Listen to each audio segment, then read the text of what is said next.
السلام عليكم ورحمة الله وبركاته. ازيكم عاملين ايه؟ لو مهتم بالجديد والمفيد فعل من التطبيقات اشترك في القناة وفعل زر الجرس عشان يوصلك كل ما هو جديد ومفيد. فعل من التطبيقات في القناة عندي اقدر اعرفك التطبيقات الحديثة اللي بتسهل عليك حياتك اليومية والتطبيقات الفيك وكمان التطبيقات الهاكر. النهارده ان شاء الله مع شرح تطبيق جديد هو اسمه وي اتند. التطبيق ده مساحته 13 ميجا، محمله اكتر من 100,000 شخص. التطبيق ده خاص بالمديرين اللي شغالين تبع شركة وي. بتقدر من خلال التطبيق ده ان انت تتواصل مع فريق العمل بتاعك. اول حاجة بتقدر تعرف مواعيد حضوره وانصرافه. مواعيد حضوره بالنسبة لأن هو أول ما بيخش الموقع أو المكان اللي هو مكان مقر العمل بيظهر لك على التطبيق إن الموظف حضر وداخل مقر العمل دلوقتي من خلال الموقع الجغرافي. بالإضافة لأن التطبيق بيديك أو بيدي للموظفين إن هم يقدروا يقدموا طلب إذن بحالة إن هم مثلا عايزين يستأذنوا بدري عن العمل، أو في حالة إن هم عايزين يعملوا طلب أجازة.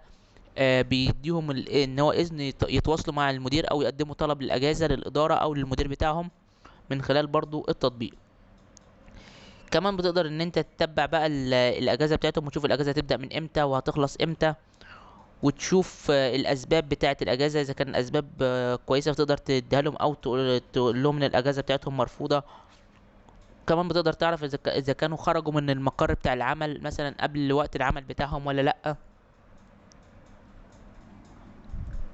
كمان بيقدر التطبيق ده يخلي ان الموظفين والمدير يقدروا يتواصلوا مع بعض بكل سهولة، بحيث ان لو المدير مثلا عايز يعمل معاهم ميتنج او عايز يبلغهم اي معلومة او اي حاجة، او الموظفين عايزين يبلغوا المدير بتاعهم اي معلومة، فبيقدروا يتواصلوا معاه من خلال التطبيق ده.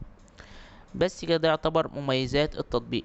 بالنسبة لعيوب التطبيق، في بعض الناس اول حاجة بيشتكوا من عدم التواصل مع خدمة العملاء بالنسبة للتطبيق ده. لما بييجوا يتواصلوا مع خدمة العملاء بتكون خدمة العملاء بطيئة. بالاضافه الى ان بعض الناس شايفين ان التطبيق بيكون بطيء في بعض الاحيان، او بيقولوا ان سرعه الانترنت بطيئه وسرعه الانترنت بتكون عندهم عاليه. بس كده ده يعتبر ابسط شرح التطبيق بالنسبه للمميزات والعيوب. لو عجبك شرح التطبيق تدوس لايك للفيديو. لو عايز شرح التطبيق معناه تسيب لي في كومنت.